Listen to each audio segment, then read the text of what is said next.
यहाँ पर ताज होटल के बाहर मौजूद हैं हमारे सहयोगी जितेंद्र दीक्षित, जो कि 26/11 का मुंबई पर ये अटैक हुआ था उसका आंखों देखा हाल भी वो बयां करेंगे। जितेंद्र, एक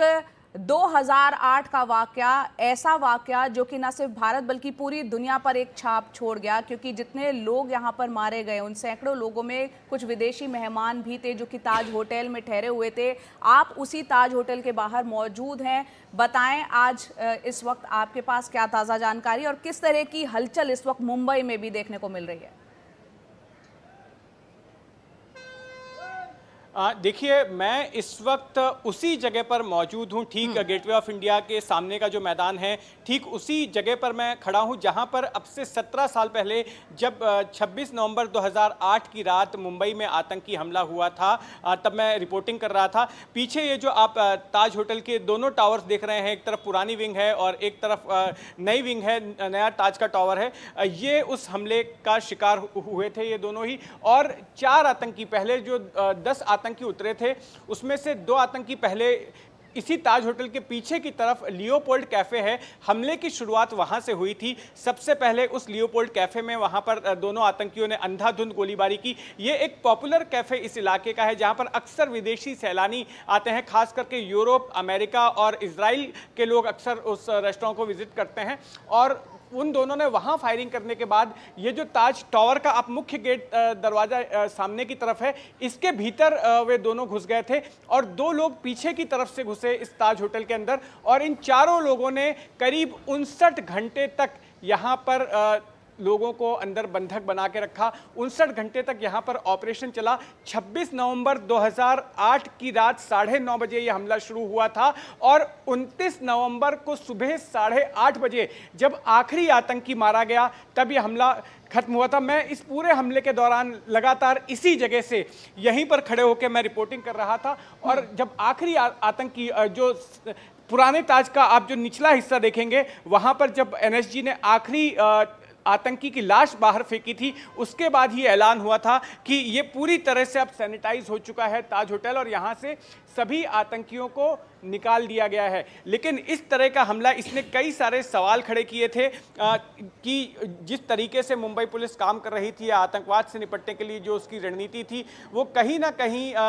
इस हमले के बाद जो राम प्रधान कमेटी बनाई गई उसने कई सुझाव दिए और उसके बाद चुस्त करने की कई सिफारिशें हुई और उनका पालन किया गया। लेकिन फिर भी खबरें ये आ रही हैं कि जिस तरह की सिफारिशें की गई थी, जो इंतज़ाम करने को कहे गए थे, उनमें अब भी खामियां नज़र आती हैं और वक्त वक्त पर इस तरह की रिपोर्ट्स सामने आई हैं जहां पर यह कहा जाता है कि 26 नवंबर के हमले के बाद भी हमने ठीक से सबक नहीं लिया और कई तरह की खामियां, उस पर अभी भी काम करना ज़रूरी है, जैसा कि आप बता रहे हैं जितेंद्र। अनुराग द्वारी हमारे सहयोगी, जो कि अभी मध्य प्रदेश में है, भोपाल में है, लेकिन उस दौरान जब ये घटना घटी थी महाराष्ट्र में, मुंबई में, वहाँ मौजूद थे। सीधा अनुराग का रुख करते हैं। अनुराग, मुंबई का वो मंजर 2008 कोई भूल नहीं पाता और तमाम हमारे मेहमान रिपोर्टर्स उस वक्त को याद कर रहे हैं, उस मंजर को बता रहे हैं। आपके जहन में किस तरह की यादें हैं? क्योंकि एक वक्त था, इसको कवर किया गया रिपोर्टर्स के द्वारा भी और भारतीय जांच एजेंसियां भी पुरजोर तरीके से उस दौरान काम कर रही थी। बिल्कुल जया, क्योंकि हम उन चंद रिपोर्टरों में से एक थे जिन्होंने न सिर्फ 26/11 को कवर किया बल्कि इसके बाद जो भी कोर्ट हियरिंग हुई, क्योंकि जब डेविड कोलमैन हेडली की सुनवाई होती थी तो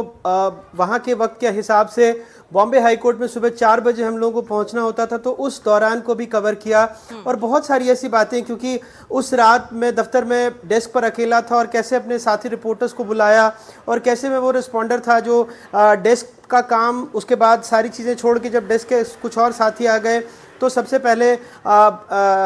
वीटी स्टेशन के पास उस जगह पर पहुंचे जहां एक टैक्सी में ब्लास्ट हुआ था और उसके बाद हमारे एक साथी सेंट जॉर्ज हॉस्पिटल चले गए, लेकिन मैं वहां पर माफ़ कीजिएगा वो जेजे हॉस्पिटल चले गए, लेकिन मैं सेंट जॉर्ज हॉस्पिटल गया। वहाँ पर अगर मैं गलत नहीं हूँ तो लगभग 40 से 45 लोग वहाँ लाए गए थे, जिसमें घायल थे, बहुत बुरी तरह से क्षत विक्षत थे और ऐसे शव थे जिनको मैंने अपने जब गिना और बिल्कुल वो स्थिति, वो मंजर मैं आपको बयान नहीं कर सकता क्योंकि पैरों में, जूतों में खून लग चुका था। और उसके बाद मैंने जब अपने दफ्तर में बताया उस वक्त तक किसी एक की मौत की भी पुष्टि नहीं हुई थी। तो उस वक्त जो हमारे तत्कालीन संपादक थे वो भी थोड़ा घबरा गए कि तुम कैसे कह रहे हो। मैंने कहा मेरे सामने लाशें पड़ी हुई हैं, मैं यहाँ से देख रहा हूँ। और उसके बाद 4-5 दिनों तक मुंबई की सड़कों पर जो रात भर हम रहे, दिन भर रहे, फिर दिल्ली से भी काफ़ी सारे हमारे जो साथी रिपोर्टर्स हैं उनकी टीम आ गई।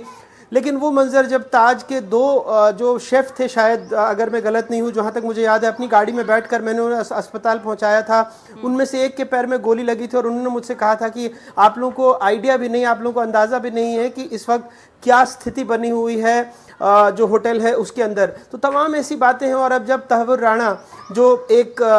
आतंकी जिसे एक लंबे वक्त के बाद भारत लाया जा रहा है, तो लग रहा है कि वक्त का पूरा पहिया घूमा है, क्योंकि उस वक्त एकमात्र आतंकी जो कसाब था, जो गोलियां चला रहा था, उसको जिंदा पकड़ा गया था। और अब जो उसके हैंडलर्स थे या जो मास्टरमाइंड थे, उनमें से एक तहव्वुर राणा वो भारत आ रहा है। बिल्कुल अनुराग, आप हमारे साथ बने रहे। हमारे तमाम रिपोर्टर्स एनडीटीवी के उस वक्त 26/11 आतंकी हमले को जो कवर कर रहे थे, आंखों देखी वो बता रहे हैं।